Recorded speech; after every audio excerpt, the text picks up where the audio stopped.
Assalamu alaikum wa rahmatullahi wa barakatuh. Today I want to talk about the topic of how do Muslims deal with a tyrant leader? Someone who's a dictator, but at the same time he's a Muslim. Okay, so he doesn't forbid the subjects or the community from fulfilling their obligation, which is prayer, zakat, and fasting, Ramadan, and so on. So that's what I'm trying to talk about: the tyrant or the oppressor, but also he's a Muslim. Okay, like what we have today in a lot of the Muslim countries, predominantly Muslim countries, they have leaders that are basically tyrants or oppressors or whatever. Yeah, but how do we deal with that as Muslims? What does it say? What does the Prophet Muhammad say about this matter? Because we can't just go on our own whims. We can't just say, oh, we have to do an uprising or a protest, like all this nonsense that goes around like the Arab Spring and all that nonsense, right? So we have to understand exactly what would the Prophet do? What would the Prophet tell us to do? Okay, if he was in that situation, did he talk about that? Because obviously there was a lot of prophecies that Prophet Muhammad has made, and also there's a lot of. So we already have like some sort of a insight into these matters. But unfortunately, the youth or people that are ignorant to Islam, they don't know anything about this, and they kind of just go on their own whims and they think, oh, we should do this and we should do that. No, all this is nonsense, right? So let's just see what the Prophet ﷺ says. So before I start, I need to give you a little introduction, okay? So a little bit of information, so we can all be on the same page. We have to understand, if you're not aware of this, if you're not a Muslim and you're watching this, that Islam is a complete way of life. It's not a religion. I don't like the word religion. Okay, it's not like spirituality or anything like that. Just divine laws. No, Allah has given a perfect system since the beginning of creation. So since the beginning of Adam, when he came on earth, and it was to implement Islam in his life. Now, Islam is not, like I said, just about worshipping God. In fact, just about 3-4% of Islam is relationship between us and the Creator. The rest of it is the application in life, how to live our life. Okay, so we have a political system, we have a social, economic system, we have a system how to deal with the environment. There are problems that we face every day, even in the present, like inflation or poverty and so on. But how to eradicate that, how to eradicate inflation, how to have an equal society, how to deal with your parents and your extended family. So all these systems, how to trade, how to do business, the best way. So it's given us the solution to every single problem. How to deal with your pandemics, if there's a virus, how do you deal with that? How do you eradicate the spread of a virus? So all this information is in Islam. Allah's already given us the best solution to all the problems that we might face, okay, that we're facing or we might face. It's already there, okay, so we don't need to reinvent the wheel or come up with a better solution, because we will never succeed. We will never be able to give a better system than what Allah, our Creator, has given us. That's just complete nonsense, a waste of time, and it's proven throughout history. Anyone that deviates from this and tries to adopt something from Satan or follow something else or try to reinvent the wheel, they'll never create a better solution than what Allah has given us. So that's just make that clear. Now, from the time of, I'm going to talk about the time of the Prophet Muhammad, because obviously, like I said, Islam was from the very beginning of creation, and every single prophet that came from Moses, from Jesus, peace and blessing be upon him, Noah, you name it, Abraham, any prophet that came before Prophet Muhammad, they always called the people to say La ilaha illallah, and then the prophet is so and so. So if we was in the time of Moses, and we were amongst the Bani Israel, and they're not the only followers of Musa. There were also Egyptians that followed Musa as well, and amongst them the wife of the Prophet the wife of Pharaoh, and also she was tortured and killed, and then there was a hairdresser as well, another Egyptian lady who also accepted the message from Moses to worship only La ilaha illallah and Musa Rasulullah. So she made that declaration. She became a Muslim at the time of Moses. Unfortunately, again, she was caught and she was also tortured. All her children were thrown in boiling oil and killed, martyred, and then obviously she got killed as well.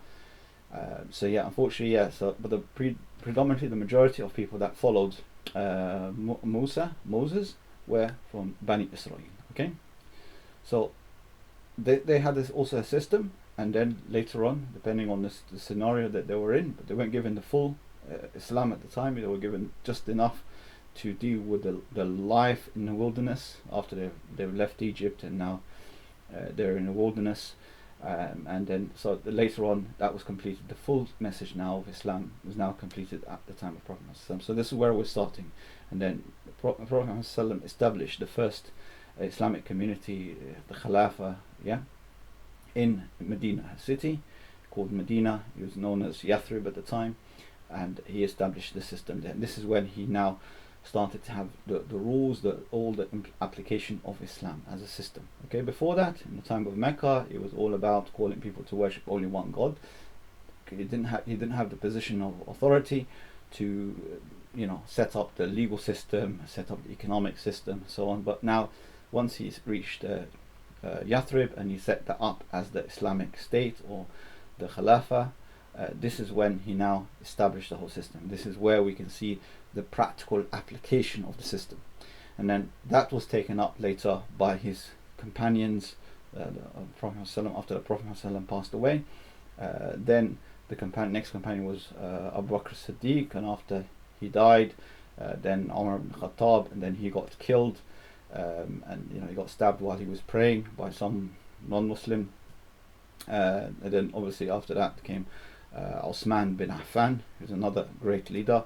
Unfortunately, at that period of Osman bin Affan, there was an uprising of a group called the Khawarij.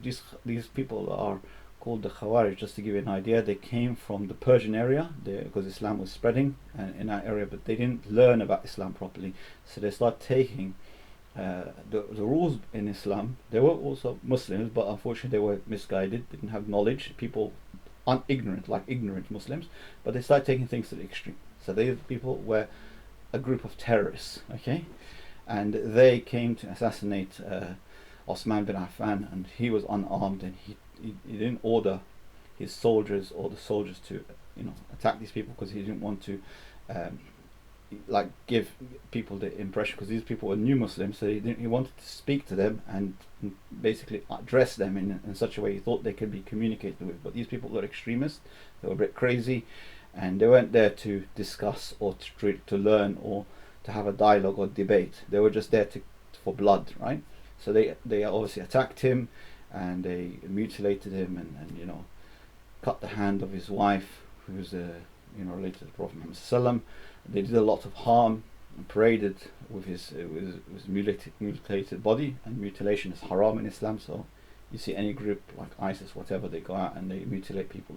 It's completely forbidden in Islam. It's not allowed. And they are from these Khawarij, by the way. These are all these terrorist groups that you see around, and they're committing all these harm to humanity. They're not from Islam at all. There's nowhere in the Quran or hadith that tells us to do any of these things. This is complete nonsense. And in fact, in the Quran, it actually orders us to be kind to everyone, all human beings. It tells us that killing any human being is a severe crime. It's like killing the whole of humanity. So it's not just don't kill Muslims. No, don't kill any human beings. Don't even harm animals. Don't even harm the environment. There are rules on these things in Islam. So what these people are, these are the extremist groups, and they give Islam a bad name because they're ignorant. They're ignorant people. They haven't really studied what's in the Quran and what the Prophet Muhammad says. But unfortunately, after Osman bin Affan got killed, then Ali ibn Abi Talib, which is held in high regards by the Shia group, who also assassinated him. They betrayed him, and they also betrayed his children and the grandchildren of the Prophet Muhammad as well. So they also took things to the extreme, and they're also a deviant group from the Khawarij. So the Khawarij came, these are the terrorist groups, and the deviant came from them, or the people that they're known now as the Shia group, because they originated from that area in Persia, okay, Iran. So this is the period, and then after that, obviously there was Muawiyah. There was another, at the same time when Ali was in power, there was also another state being developed by another companion known as Muawiyah. Unfortunately, from his descendants, there were like, people, I would say, in my opinion, from what I've looked into the history, I would say they are the first sort of dictators and tyrants and so on, because they did a lot of harm. Although some people, some scholars would say, okay, they also did some good. They also, served Islam in a different way, but they were okay. They had these negative attributes. They had negative because they were also human. Okay, so they were driven by desire, driven by greed. So they did a lot of things not by the Quran and the Sunnah. They were kind of going now astray. So this is what the decline, which I would say is a decline. So the first, say, 70, maybe 100 years after the Prophet's death, then after that Islam was in a decline. Okay, although in that period there was still a lot of innovations, there were a lot of successes, a lot of expansions and all that stuff, but I don't recognize it as the pure way of doing this. But unfortunately this was what was happening, where they were expanding by the sword, and their motives were slightly different. Okay, and then there was obviously people that are invading countries just so they can capture women, and there was a lot of sick stuff going on, right? Bad stuff, and I disagree with that. So up until Osman bin Affan and say Ali ibn Abi Talib, after that it started to go downward, in my opinion, from what I've looked at the history. Okay, and then there was a lot of killing, fitna, between the Muslims. The Muslims were killing Muslims, and they were all fighting. There was a lot of really stupid stuff that was going on. I don't know anyone with sane mind would ever do such a thing, but this was what was going on, unfortunately, up until the point where also another pious man came to try to revive back to the system of Islam according to the Prophet Muhammad. His name was Umar ibn Abdul Aziz. Okay, and he came back and he reversed everything that his ancestors or his parents and family who were ruling at the time, and he took away all their assets, sold it, and just gave everything to charity, and he just basically downsized. Although he was kind of brought up in a very wealthy family, ruling family, he reversed that, and from his family they turned against him, and eventually he got assassinated. But before that, he took Islam back to the way that it was according to the Prophet Muhammad, and he eradicated poverty, so much so that when people were donating money or paying zakat, the 2.5%, they couldn't distribute that money to anywhere, because no one wanted money. Everyone was kind of well off. I'm not saying they were extremely wealthy, but at the same time he eradicated poverty, so everyone kind of like was okay. You can only eat so much, right? You can't just eat all the food, so you just only have enough to survive, and you're happy and you're content. So they used to give the money to the poor people in Europe. So they used to donate the money to non-Muslim countries. It wasn't like to Muslims and Muslims to Muslims. No, they were donating money to poor people in Europe, and this also angered the rulers in Europe. So the kings in Europe, they were angered by this, because now suddenly this foreign country or foreign state is now providing food and support and financial aid to their poor subjects. So they were fearing that the subjects that they're ruling over will turn against them, or they will revert to Islam and all that stuff. So they wanted to control their subjects. Okay, so therefore they also disliked what the Muslims were doing by donating money to so on, and also sending shipments of food to Ireland as well, because they were going through poverty, famine, just like what you see in Ethiopia. The Irish were suffering from the droughts and severe poverty, and a lot of people were dying from hunger, and there was a lot of shipments of food that was shipped to Ireland to save them from this. And this also angered the English, because the English were trying to create this blockade on the Irish. So they were completely unjust. So this was happening in history, but now taking us to the period. So what you had in Islam now. So I'm just giving you this little kind of intro thing. But what actually happened in Islam, that the rulers that came after Ali ibn Abi Talib, unfortunately they went deviated onto Umar ibn Abdul Aziz, who tried to revive back, and after that, when the next rulers came on, they also started to deviate away, further and further away from Islam, unfortunately, dropping all the stuff up until the point where now the Muslim world is being colonized, I can never say the word properly, by the Western powers. Like Egypt was invaded by the British, and the first thing they did when the British entered Egypt, they depegged the Egyptian pound from gold. So the Egyptian pound was pegged on 7.4 grams of gold, and the first thing they wanted to do, destroy the Islamic economic system. So they destroyed the fundamental tool in the economy, which is money. So the money supply, the money creation. So they replaced it with something which is a fraudulent money system, which is basically creating fiat currency. Fiat currency is completely haram in Islam, but unfortunately this is what we're under at the moment. There's no such thing as halal money. There is no such thing. Everything is fake money right now. So this is my terms. So right now, so you got now leaders all over the Muslim world. They're like puppet leaders, so people that are just being placed there by the ultimate ruler, or let's say the shadow governments that are ruling the world right now. And those people just say, we're here and obey. So they just obey instructions which they get from their puppet master. Okay, so this is what we have today. This is the state that we're in right now. But how do you deal with that? How do us as Muslims deal with such a situation? Well, according to the hadith, and I've got some hadith on my other screen, I looked into this. What does it say? What does the Prophet ﷺ say?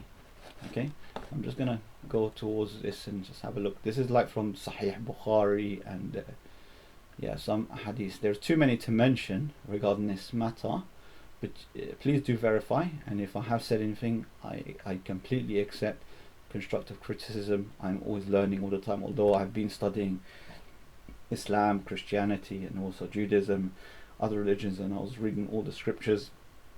So it's all like personal research that I've done for many years now. But yeah, do correct me, I'm not perfect, and Allah knows best what is right and what's wrong. Okay, so I may be wrong, so do go verify this information. Go your hadith books if you can read Arabic. Maybe even the translation is incorrect. Maybe the way it's translated, I'm just reading the English translation, so forgive me on this. Okay, so it says here, a Muslim quotes from Hudayfa, the Prophet Muhammad ﷺ, peace bless be upon him, said, "There will come after me imams who will not be guided to what I have been guided, and who will not act according to my sunnah," way of life. Okay, so sunnah means way of life. "Soon it will come to pass that people will rise up against them." So these people, they're not following the same way. These imams is a leader, not just a religious leader, but also a leader of a country. Okay, so he's not following by the Islam, so he's not obeying or is not implementing the Islamic Sharia system, political, economic, social system. So how do you deal with that, right? And the people will rise up against them, like the Arab Spring and so on. Okay, some of the people revolting will possess hearts like those of Satan. So from amongst them, some of them will have hearts of Satan, Iblis, okay, in their bodies. Hudayfa says, "I asked the noble Prophet Muhammad ﷺ, what should I do, O Prophet of Allah, if I experience such a period? If he was in that period, if he exists in that period, what should he do?" Okay, so this is Hudayfa saying, asking the Prophet ﷺ. And the noble Prophet Muhammad ﷺ said, "You must listen to the rulers, obey them, even if they break your back and take your property by force. You should listen to the ruler and obey him." So this is the response from Muhammad ﷺ. And according to what I've also read as well, it also says that obey them as long as they don't prevent you from praying, as long as they don't prevent you from your personal obligations. So as long as the ruler says don't, you're not allowed to fast Ramadan, you're not allowed to go on Hajj, and he prevents you from these pillars in Islam. As long as he doesn't do that, if he does anything else, then just obey him, be patient. And this is what the answer from the Prophet ﷺ. Okay, so you always be patient, because you don't understand the situation, you don't understand politics is a very dirty game, and sometimes you don't know what's going on. Okay, sometimes, a country can be under threat by a foreign invasion, and the leader kind of says, okay, well, how can I protect the country? Maybe I should comply with the thing, because if I don't, then we'll just have a military invasion, and then that foreign invaders, they will implement whatever they want, and this is exactly what happened anyway. Okay, so when there was an uprising against the leader, and the country became so weak, eventually these other entities from satanic armies, I'll call them, they entered the Muslim world, and they started dividing us because of that. Okay, although we had a bad leader, so we did have bad leaders, bad khulafa later on. After Umar ibn Abdul Aziz, there were a lot of bad, even the Ottomans, they were really bad people. They were like just going out there, just getting concubines and marrying so many women, just enjoying the luxury of the world. There was khulafa that came, they were calling things like inventions, like the printing press. They said this is haram, this is bid'ah, it's an innovation, it's not allowed in Islam. And they also prevented Muslims from certain things, but they allowed non-Muslims. So for example, the printing press, so in according to them, they said it's the death penalty if any Muslim is seen who creates a printing press or prints books, for example. This was forbidden this is not from Allah, this is not from the Quran, this was their invention. They made this own fatwa that it's haram to print books. And on the other side, they allowed the Jews, the Christians, non-Muslims to own printing press, to invent new systems, as long as they don't sell it to the Muslims. Okay, so they were doing that. And before them, the Muslims, they had paper mills, they were creating their own paper, they were inventing new systems, they were advancing in science. And then after a period, they also shut down, and they started importing paper from Sicily. And you can look at the history of what happened. So instead of becoming an exporter of a product, they became importers. And therefore you see this today as well. The same system is happening. So for example, Egypt was head in wheat production. They had lots of fertilizer land in Sudan and so on. Yet Egypt is importing wheat. It's importing from the West something that it was producing. And then sometimes you see that the country has the raw commodity in the country, but then instead of you processing that commodity and creating it into products to export, you actually give the raw material at a huge discount to another country, and that country then creates the actual finished product and then sells it back to you for 10 times more the price. It's ridiculous what's going on. Okay, it's complete like corruption corruption is not even a good enough word to describe what's going on in the world. Okay, so it's complete facade what's happening, and complete robbery, daylight robbery. Unfortunately, this is what's happening. Okay, and I did mention something about the fiat currency, and one of the side effects of fiat currency is inflation. Without fiat currency, if you have a asset-backed currency like we had in the past, where like gold standard, like the dinar and dirham, which is also mentioned in the Quran, inflation is so negligible. In fact, you can say it doesn't even exist. Inflation is just completely man-made. Why? It's the product of the fiat currency. Because what happens in fiat currency, let's say for example, you have say like £1,000. If I then print another £1,000 out of thin air, that next £1,000 that comes it basically takes the value from the original 1,000. So now I'm dividing, exactly like a company. So you have a company that has 100 shares, and now if I was to buy 50 shares in that company, I own 50% of the country. 50% of the company. But if that company then decides to take that 100 shares and create 1,000 shares, I still own 50 shares in the company, but now my 50 shares are so much less than before. It was 50%, but now it's what? It's like if you look at like 1,000, it will be now 10 times more. So basically I've been diluted 10 times. So now I'm 5%.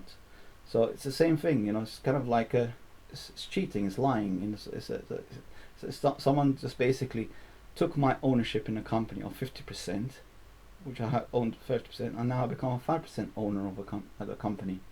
So the same way, it devalues money. When you produce more money, money creation, you create money out of thin air, okay, so then it reduces that value, and therefore everything becomes more expensive.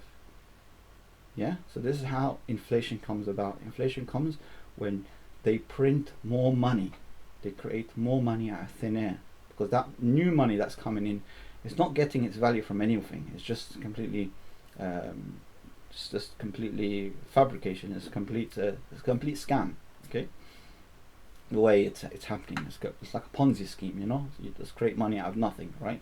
And you just cheat people. So this is exactly, it's like robbing the person that earned the money. Someone earns £1,000, suddenly that £1,000 every year is reducing 10% of its value, because the government or the shadow government decided to produce more, to devalue. So they're taxing you in a different way. So you get taxed, which is you can see the tax system. You say, okay, they're taking 50% tax from me, but at the same time they take the other amount of money that remains in a different way, which is like stealth tax, and that's inflation. So they play this game with you, and then you become like just as a slave. So you're actually working for free without you being aware that you are actually a slave, yeah, in the system.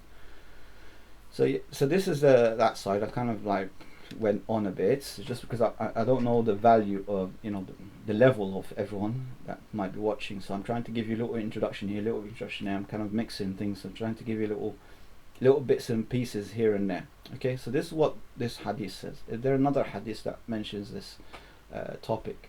Well, also it says Muslim, yes, Sahih Muslim also quotes from Ibn Abbas that the Prophet, Holy Prophet Muhammad ﷺ said, anyone who witnessed something from his Imam which is displeasing him should exercise patience, because a person who separates himself from the community and then dies in that state has died the death of al-jahiliyyah, yeah, the age of ignorance. So as if you've died the death of age of ignorance. It doesn't say you're not a Muslim, but it just says age of ignorance. Okay, so this is also another one from Sahih Muslim. It says, accounts another hadith from the Prophet ﷺ said, anyone who turns his back for just a span of his sultan and dies in the state has died the death of age of, the same theme again, same point. What else is there? Abdullah ibn Umar ibn Khattab said that when the event of Harra, I don't know what that is, and Umar ibn Khattab used to say, I heard the noble Prophet Muhammad say, anyone who quits obeying his sultan will meet Allah without any plea or appeal for themselves, and anyone who dies in a state where he has not paid allegiance to the sultan has died the death of the age of ignorance. So it's the same kind of point again, which is saying that, you know, if you abandon your leader, then, and so on. Yeah, there's just too many to go on. Okay, and there's different things. So what I want you to do is I want you to just basically go search for hadith and find out exactly, because I'll be like here forever if I just go through all the hadith and all the, yeah. So I'm just going on online, and basically I just search for you know, obeying a tyrant ruler is incumbent upon believers. So this is what I typed in Google, and yeah, there is a lot of hadith, a lot of points that people have made, or in a lot of these websites, Islamic websites, you know, they make a lot of commentary on it as well. So I highly recommend you should go and have a read of these things, okay, because it gives you a little insight in exactly what is said. I'm not, like I said before, I'm not an you know, a scholar. I haven't studied in Medina University or Azhar or anything like that. So yeah, if you do find that, you know, there's a hadith there that is weak hadith, where there is obviously the chain of narration, then please do let me know and show me the hadith that you feel is the strongest of them all. But I can see that from all the hadith, they all kind of say the same theme, So if I just read them all, they were just like, yeah, the same point again and again. But the only thing that I can only see is that as long as the leader is not preventing you from praying, if he prevents you from praying, fulfilling your obligation, then yeah, you can stand up and do the riot, whatever. But other than that, they should not. You should leave them, because they're, at the end of the day, they're obviously a bad leader, but they're corrupt and whatever. But their punishment is with Allah.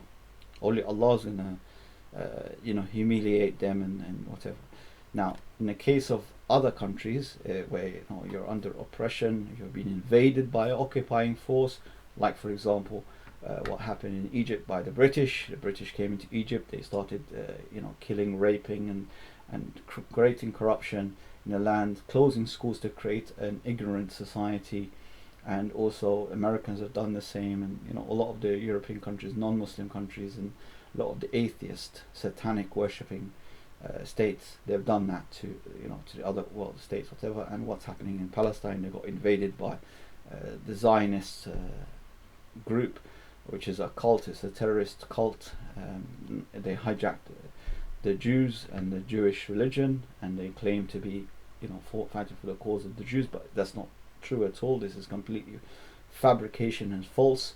In fact, the originator of Zionism was an atheist. He's a self-proclaimed atheist. You can search on him and you can find out exactly what he was believing in, and he was an atheist. So he was not even a Jew or like Jewish in the sense that he was following the Torah or anything like that, because the Torah forbids these things. The Torah, the Gospel, and the Quran, they all forbid innocent killing and injustice that's happening around the world in the name of religion. So this is completely fabrication. This does not exist at all, and therefore you see a lot of Orthodox Jews that stand up against the Zionist state. And this is completely, absolutely ridiculous what's going on.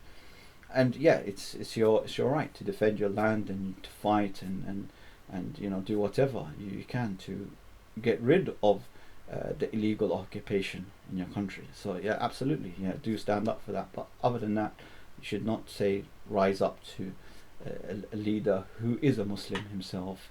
He's not perfect. He's doing a lot of bad things. He's cheating and robbing the people, and he's corrupt. He's a corrupt leader. However, you should not rise up against him, from what I understood anyway from these hadiths, as long as he does not forbid you from worshipping Allah, that sort of stuff. So he's a leader from amongst you, and you should follow him and just obviously whatever he tells you. If something tells you to do something haram, then obviously you say no, but other than that, you don't disobey him.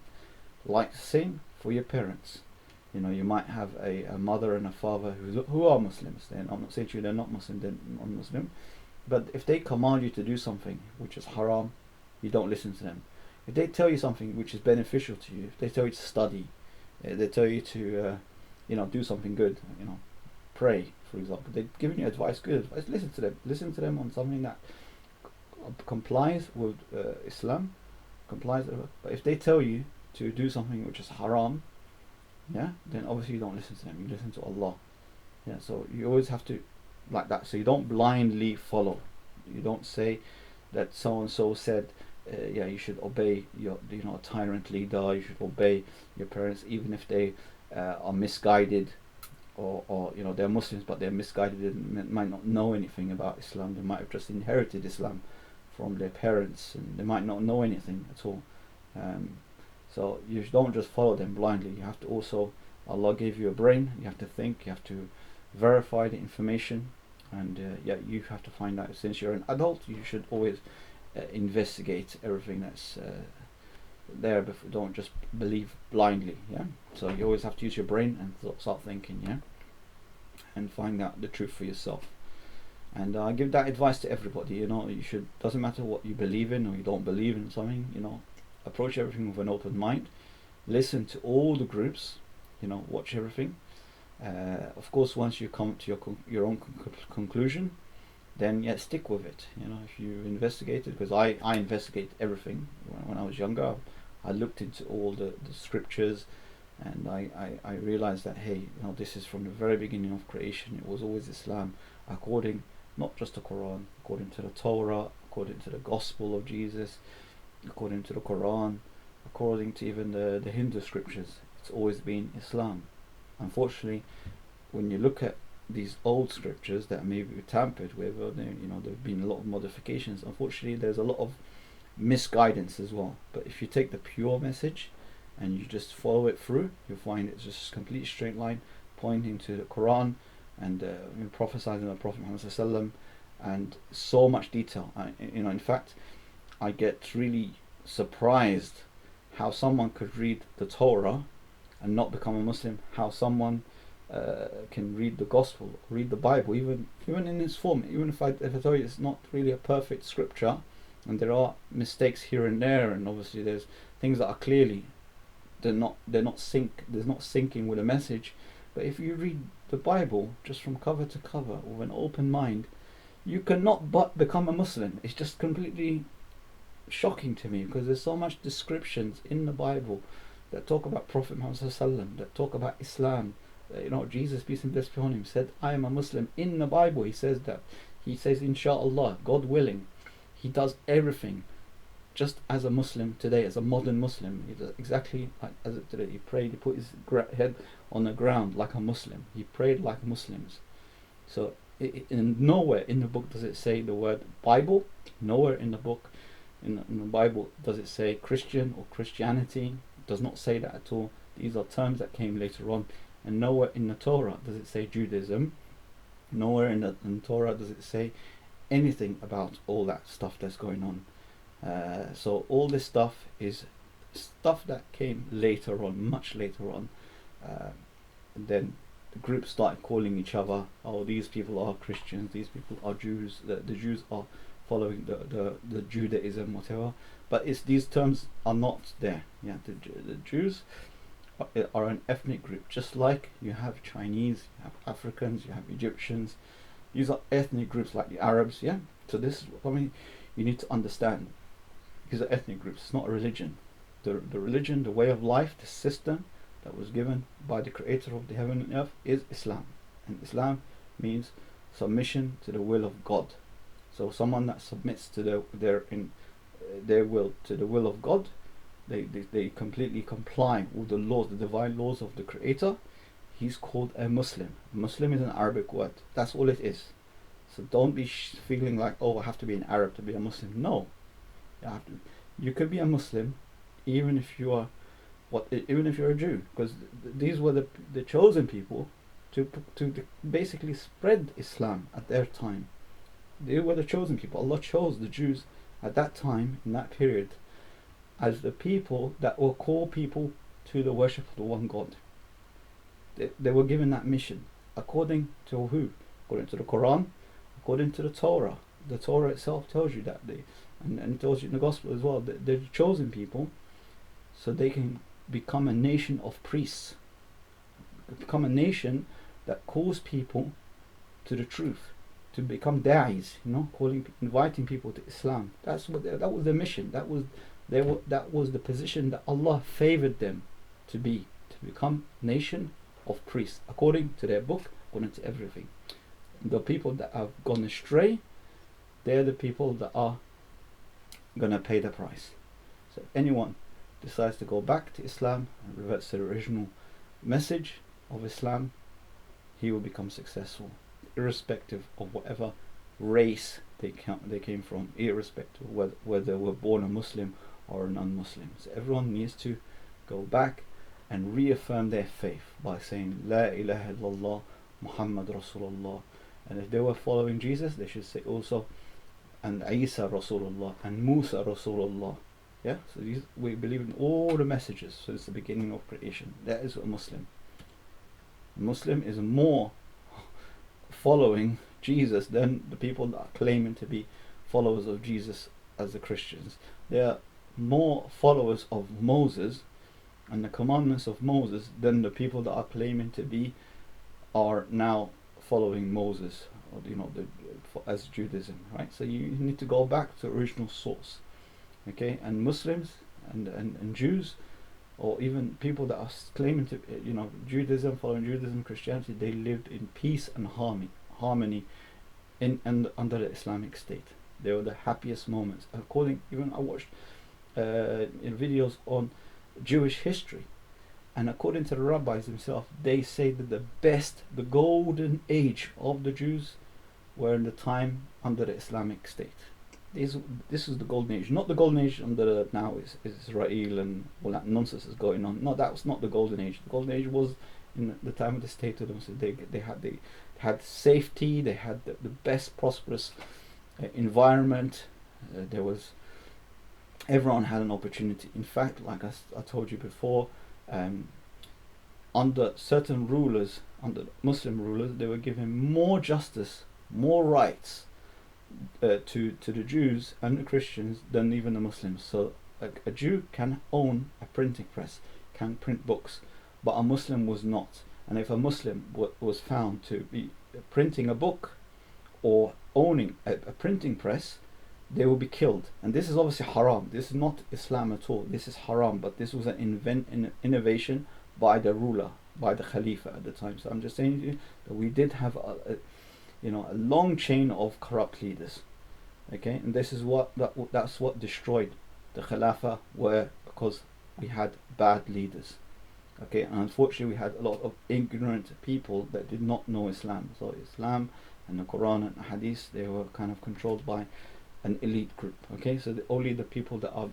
studied Islam and became scholars, they had the information, and this was kept away from the public, the general public, and this is what created later on the opportunity for the downfall of the ultimate Khilafah later on, okay. But this was a series over the period of 1,000 years. This is what brought the downfall of Islam, okay. The actual system of Islam. I'm not saying Islam as in there is no Muslims. No, they're not Muslims, but they are following, the best of us are just following Islam as a religion, as a spiritual thing, which is approximately 3 to 4% of Islam. 3-4% are the people that are following it are the best of Muslims today, but we've neglected 96-97% of our religion when we abandon our mission and purpose in life and the political, social, legal, economic system. That is the rest of Islam. Islam is a complete way of life, and we should turn back and go back to the real Islam, I would say, real truth Islam. We invite everyone to Islam, and it's our mission, our obligation. Dawah is our obligation, so we have to do dawah, and it's not just dawah as in just the basic stuff. Also dawah in our system, the economic system, political system, social system. We should give dawah in these things as well. And even if you're a non-Muslim, you can learn a lot, you can gain a lot from these studying Islam. So yeah, try to get a copy of the Quran. If you don't know, you can give me a comment and I'll send you a Quran for free, not a problem at all. All these things, you can go to a mosque and they'll give you a free Quran. You don't have to buy it. If you don't have the money, you don't have to buy it. It's not about money. You get a free copy of the Quran. Go speak to a Muslim, try to find out what Islam is about. Go visit a mosque, just see the people praying. Find out. Just be open-minded and have a look at it. And I'm not saying you to become a Muslim, because there's no compulsion in religion. There's no compulsion in a way of life. Allah only guides those who seek guidance.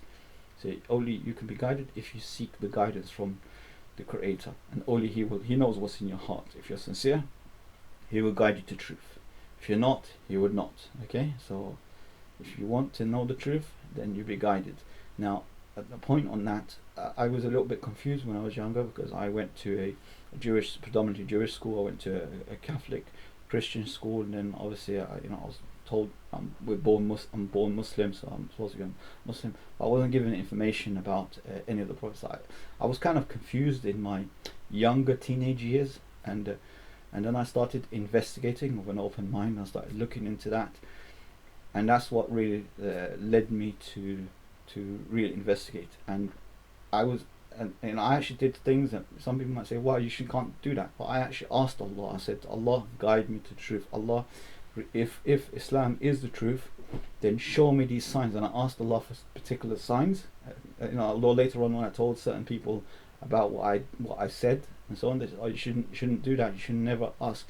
But I did, and Subhanallah, Allah did show me these things. And I asked, even as a young teenager, I asked for like really, silly things, or like, make this happen, or I want, as a sign, I want this person I haven't seen for so many years, I want to meet him today, and that ridiculous stuff I was asking for, and these things were happening, and it was scaring me, and this was like freaking me out, because like, imagine you're sitting there and you're just saying, okay, Allah, if you shouldn't do that, but because I was told as advice I shouldn't have said these things, but anyway, so that's what I did. I just said, "Oh Allah, so and so, I want this to happen, whatever, I want to meet this person, whatever, or this to happen, like a miracle to happen." Yeah.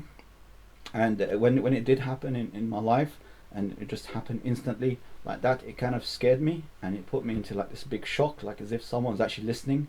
Imagine like, someone's listening to a conversation and then they can hear everything. So then I knew that Allah was aware of everything that I'm doing. He can see me, and that kind of made me a little bit scared. Even going anywhere, I was kind of like, okay, someone's watching me all the time, that sort of stuff. So if you're like in a room and there's a hidden camera and they can see you, and now you're aware that you're being watched all the time, so you're kind of trying to behave in a certain way. SubhanAllah, Allah can see us, and He's aware of everything. He knows our thoughts, even without me saying. He knows exactly what I'm thinking, and my intentions. So that kind of shook me a bit when this happened to me, but it also made me firm in my belief, and I knew that I had basically rediscovered Islam, and this was the religion, and this was the way of life, and the only way of life, and it made me strong. And then I got involved in da'wah by myself, and I was mainly trying to invite my friends. In fact, I came to the point where basically anyone that was like just walks across me in a path in the street, I would just stop them and talk to them about Islam, have a simple conversation. I would just drag people to the mosque. I'm just going to the mosque. I just grab people to the mosque with me. Unfortunately, I have to say the good and bad, so do forgive me about that. Unfortunately, there were times when I was bringing like homeless people to the mosque, and people from the community, old generation Muslims, they would make derogatory remarks, and I didn't like that. That's completely ignorance, and so this is change, and you should not judge people. So if someone comes into the mosque and it's not smelling, or it's not dressed really good, whatever, you should still welcome them. And look, there are Muslims that obviously do that. They welcome and they greet. They kind of, they don't judge, whatever.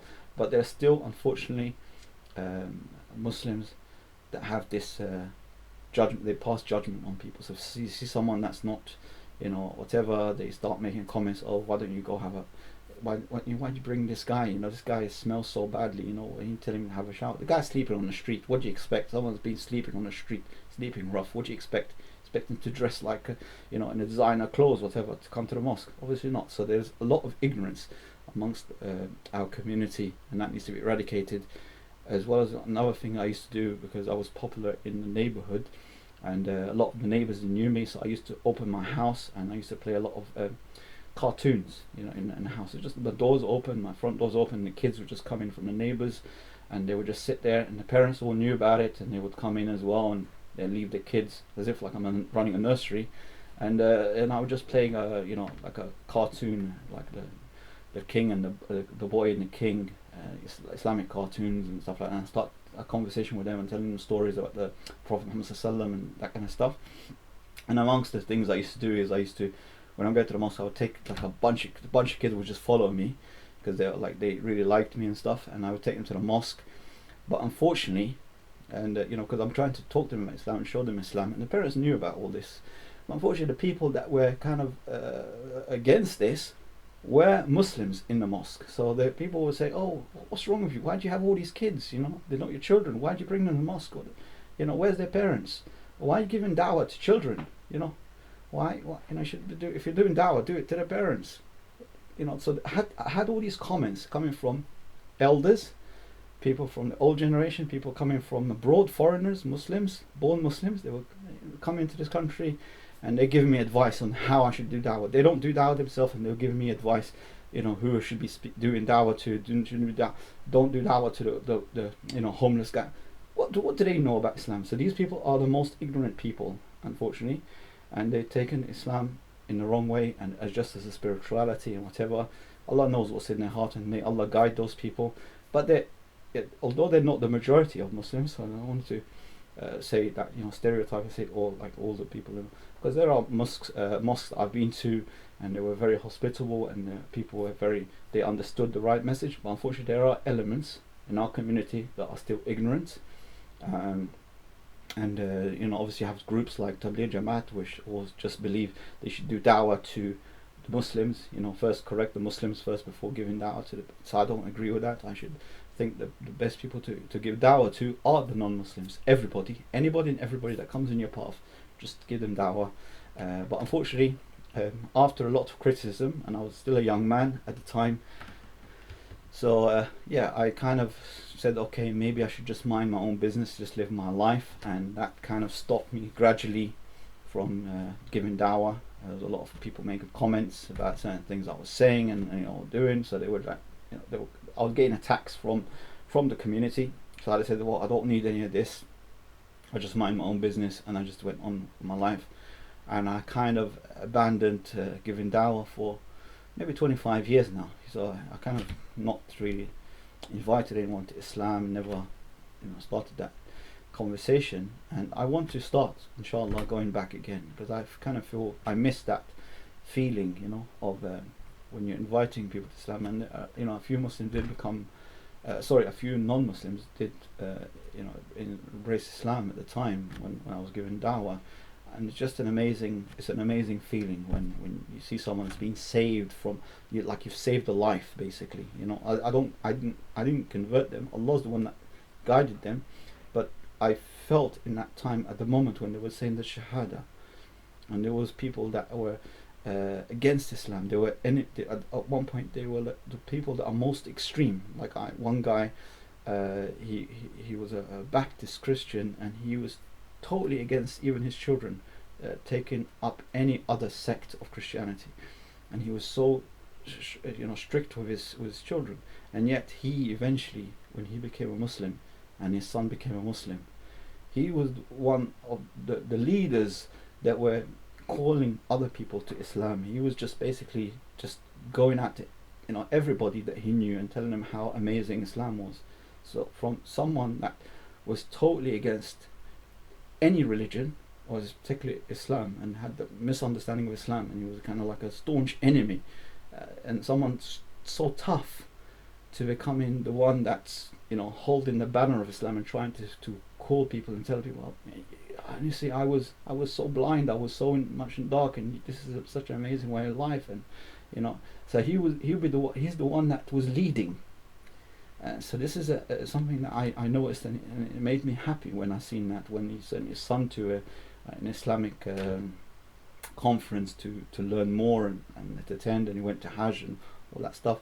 It made me so much happy, because I knew him from the very beginning when he was like the opposite of that. And then there was a guy that I believe he was a priest, I'm not sure, he had the same either he was dressed for Halloween or whatever, or he was dressed like a priest, and I invited him also to the mosque, and we had a conversation, invited him to my house, and alhamdulillah, after a long period, a few months, he then he didn't revert to Islam. So there was a lot of these things. Obviously there were periods of time where people that I really they were very, very close friends of mine that I've known since childhood, and I gave them da'wah, I gave them the Quran, went through everything, we answered all the questions. They were convinced 110% that Islam is the truth, but yet they decided not to accept Islam, over some trivial things, like just I don't think God's created us so we can go to heaven and hell. I said, are you convinced that Muhammad, bless you upon him, is a prophet? They say yes.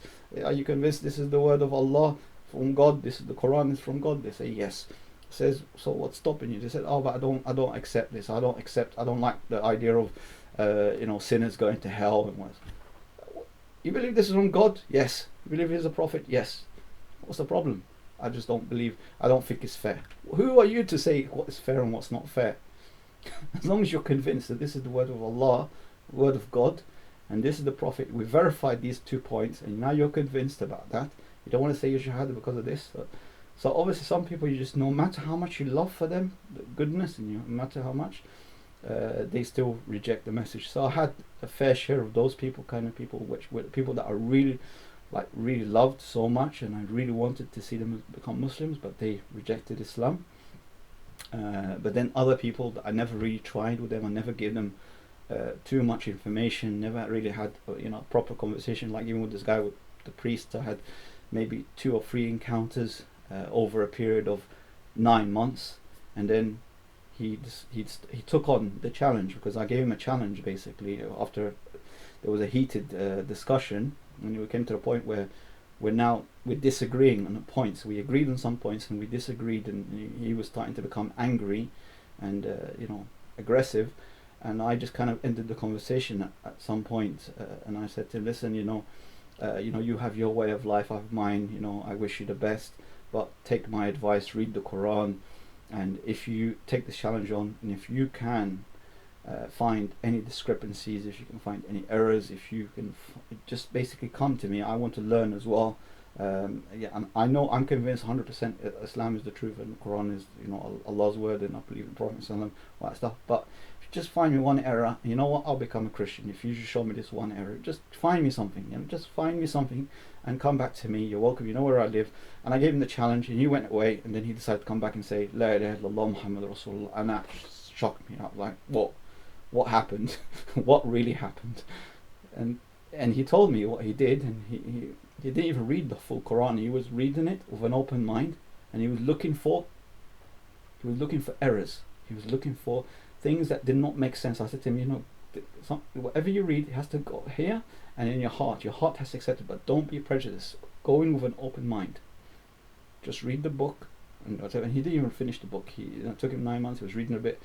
But he would get frightened, because he said, this is so clear. It's just so clear that this is not the words of any human being. It's like a supernatural.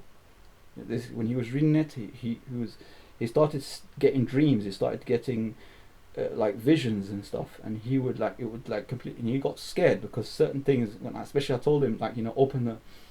I mean, I was still a young man, I didn't tell him just read the book from cover to cover like that, but I just said to him, open the book, just ask a question. I used to tell him to do that, just ask a question, open the book randomly, and Allah is going to speak to you. And that event happened, and I was sitting with him in the mosque. I was giving him that, because he wanted to see a miracle. He wants a miracle, everyone said, oh, where's the miracle? I want to see a miracle, make something happen. And I just told him, open the book randomly and do that. And he started to practice that. He told me that's what he would do, is ask a question. I really want to understand, if this is truth, please, God, whoever you are, guide me. And he would open the Quran randomly, and it would as if someone's talking to him. That's from his expression. It's like someone, God's talking to him directly. And one of the verses that he read, it said, bow down with those who bow down in prayer. Make sajda. With those who make sajda. Yeah, so this is one of the things. And he told me he'd done lots of research, and he would get the Bible, the same tries to get the same story that's mentioned in the Bible, same event. He gets it from the Quran, and the story from the Quran, that's according to him. He said to me, the Quran's version is so much clearer.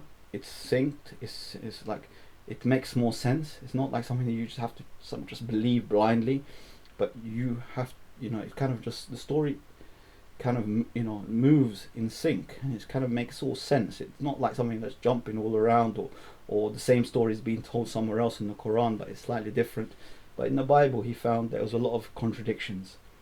According to him, I know already there's contradictions. I know exactly what verse he's talking about, but he found a lot of contradictions. But in the Quran, he found everything is in sync.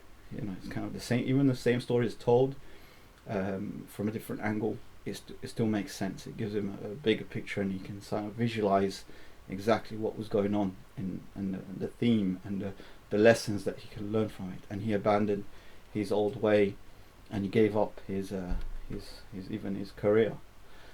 in his field in theology, and yeah, he then went into teaching. He started becoming a teacher for, you know, like English as a second language for, you know, foreigners and stuff like that. He went into teaching instead. That's all I know about him, but yeah, there's a lot of fantastic stories I can share with you guys, but hey, you know, I spoke too much, and my idea of this video was just really talking about tyrant leaders, but sometimes I feel that I need to give a little bit more information, a little bit insight into certain things, so I can convey, you know, the full message of it, of Islam. And again, just to remind you, I'm not an Islamic scholar. I'm just a Muslim. I'm just a servant of Allah, just like a lot of people are, and I'm just trying to say my little bit, my 2 cents worth of information I've come across in my life, and tell you a little bit of my story. So I do advise, if someone knows, knowledgeable, watches it. Doesn't matter who you are. If you're someone that studied Islam properly, you know, you're like someone like Sajid Lipid, and or, you know, Muhammad Hegab, or anyone else out there that's really studied Islam properly, yeah, you want to do some constructive criticism, I fully welcome it, and I'll be very happy if you criticize me and give me advice, or correct me if I've said anything wrong as well. I'm always open for that. But so yeah, some of these things that I'm saying in this video is my own opinion, my own analysis, my own you know, research that I've done in this from very young age, and my experience in the dawah and how certain people behave. So if you're a non-Muslim, again, because I've seen a lot of non-Muslim videos that are kind of looking into Islam and they're making YouTube videos, if you're a non-Muslim, do not judge Islam by the Muslims, because the vast majority of us, unfortunately, are away from Islam. That we're not following Islam. Unfortunately, the vast majority, you know, you see them, they will go to a mosque, they will pray, but once they leave the mosque, they will cheat, they will lie, they will rob, they do all sorts of bad things. And this is not what's in the Quran. Islam, the real Islam, and how to be a real Muslim, is according to the Quran, what's in the book, and the sayings of the Prophet Muhammad ﷺ. So always look at that. Look at, you know, your source of guidance should be that source. It should not be looking at other bad Muslims. If you might know a Muslim who takes drugs, he drinks alcohol, goes to the clubs, does all this haram, no different than a non-Muslim. So do not judge this. This is not Islam. Islam is not like that. He might have cheated you, he might have lied, he might have hurt you, harmed you, caused you harm, but this is not Islam. Okay, you might see Muslims that are extremists, and they're committing crimes, and you know, crimes against humanity. They're no different than what Americans and the Zionists are doing, but yet they also are not Islam. Islam does not say kill or harm any other human being. Doesn't matter what they are, even if they're, you know, homosexual, or you know, or they're this or that, or even if they worship Satan himself. You know, even the Satanists, you know, there's Church of Satan, and there people follow Satan. You cannot go and kill these people. Okay, in Islam you can't do anything. The only, as long as this person is not harming you, is not sort of like stepping on your toes and telling you, oh, you know, follow my way, yeah, or I'm going to kill you. So then you're obviously defending yourself. As long as they don't do that, yeah. So if someone wants to become, like, you know, homosexual, or they want to do whatever, drink alcohol, take drugs, whatever, yeah, you do it behind closed doors. Do whatever you want to do, but don't. I think my video's cut off a little bit. Yeah, okay, the video's back. Yeah, as long as, the point I was trying to say is that as long as they don't force their way of life onto you, then let them be. They have their way of life, you have your way of life. You know, so Islam does not say go kill you know, non-Muslims or harm them in any way, or even homosexuals. Leave them alone. Just leave them alone. Whatever. Someone wants to be a panda, leave them. Let them say they're a panda, but they don't tell you to also to become a panda, right? So you just let them. They want to become a koala. Okay, become a koala in your house, yeah. Don't tell me to become a koala as well, yeah. So you always be clear on that, because yeah, it's obviously some non-Muslims always say, oh, in Islam, you know, you can't be homosexual, all that nonsense, yeah. Of course, you can't become can't be doing these things. This is a sin in Islam. It's very clear. But what other people are doing, let them be. Don't cause them any harm. Let them, leave them in peace. Yeah. So they can do whatever they want behind closed doors, drink alcohol, do whatever's legal according to the law of the land. They can go out there and they do it, but they don't convey it onto you. They don't convey their way of life like what they're doing right now in schools, where they're teaching children. You can become a boy if you feel like you're a girl, then you're a girl. If you want to change your sex, you can change your sex at any time. You become a boy and a girl in one. You can, all that nonsense. They're teaching children because they have a hidden agenda to destroy and corrupt mankind. They're not doing this for the benefit of mankind. They're not doing it for people to become more prosperous and successful in life. No, they're trying to destroy society. And they're not people that have any value to your human life. Once we're all replaced by robots, artificial intelligence, they won't need that many people. So they want to exterminate as many people. And the best way is to propagate all these false deities and false way of lives and corruption and all that stuff. So you have to be aware of all what's going on. And you will have this basira once you are guided by Allah. Once you decide to follow what Allah has given us from the Quran and the Sunnah, then you'll be safe from this. Otherwise you'll fall into the trap of the Dajjal, the Antichrist, and you would follow them like lemmings, like what's happening. In the vast majority of Muslims are just falling for these scandemics that's going on in the world and all that stuff, because they're not attaching themselves to Allah.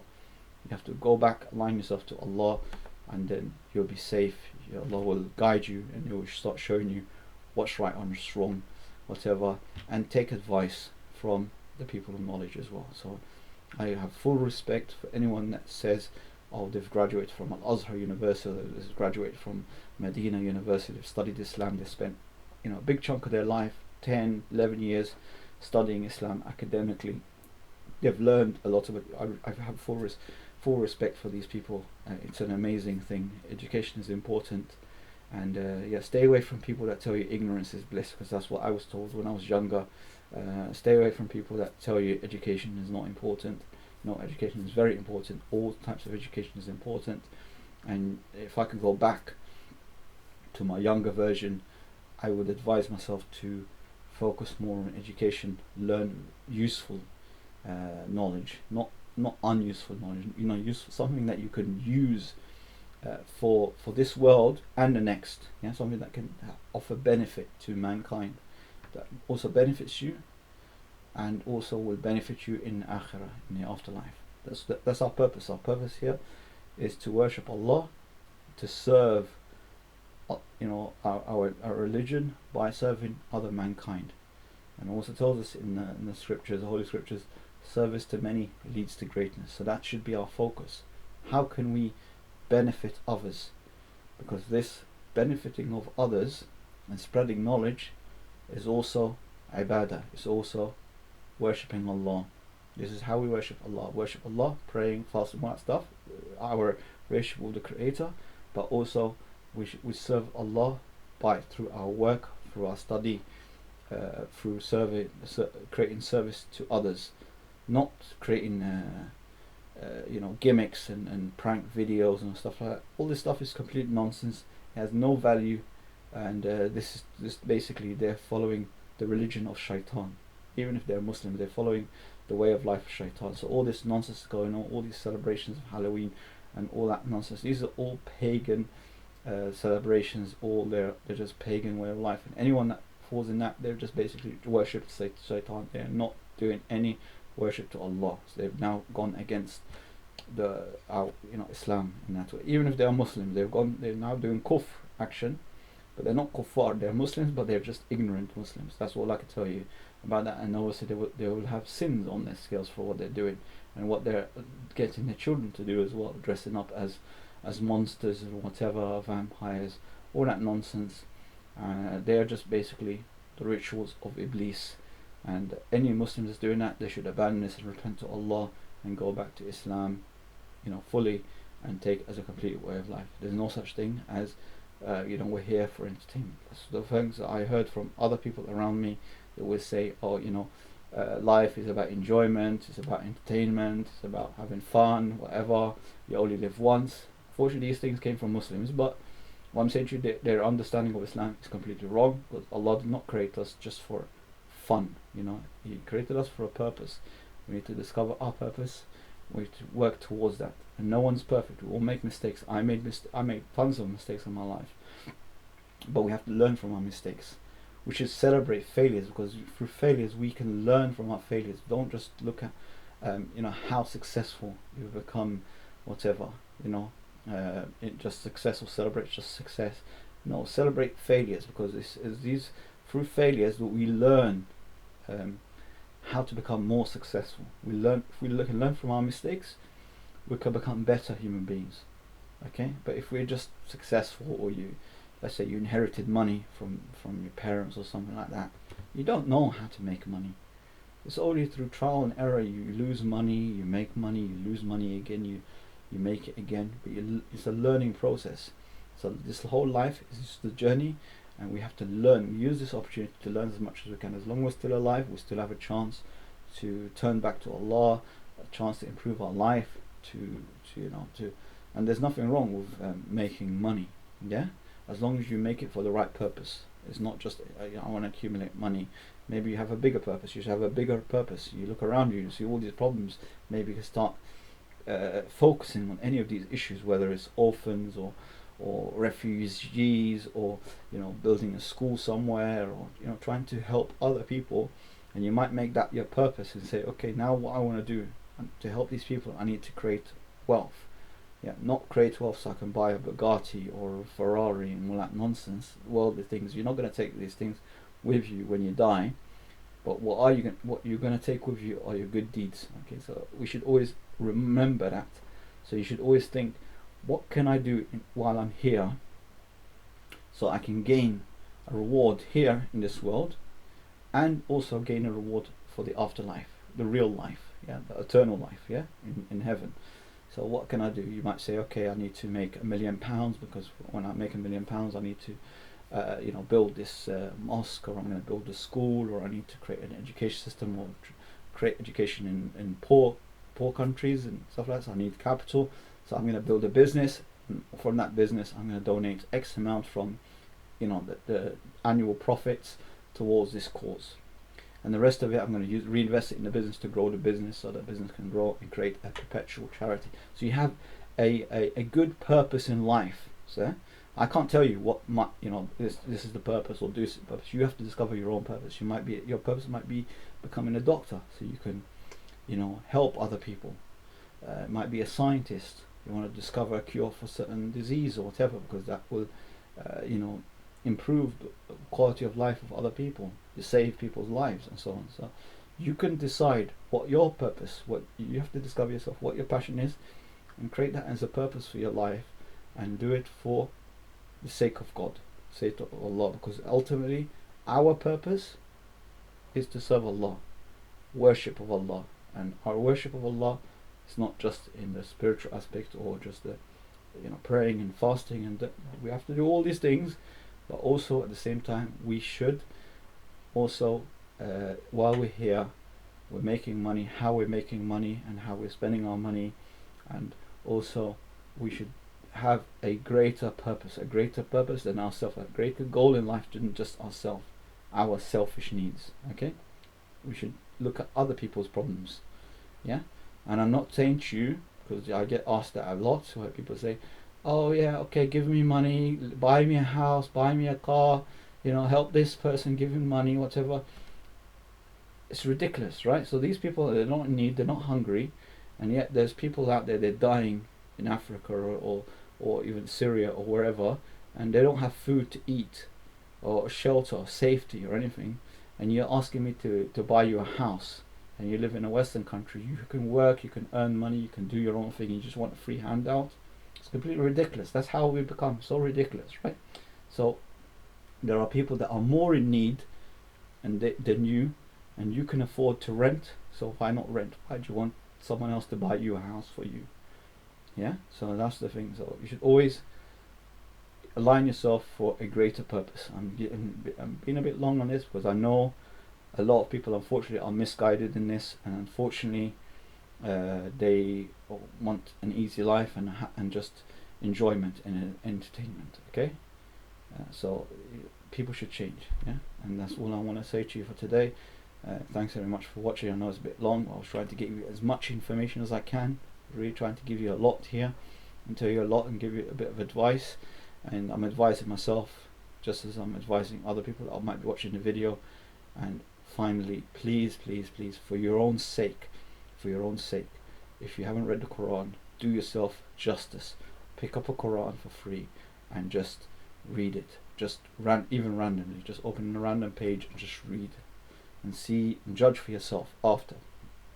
Don't listen to the, these enemies and people that are promoting ignorance, and they're working for the slave master. Yeah, so don't follow these people.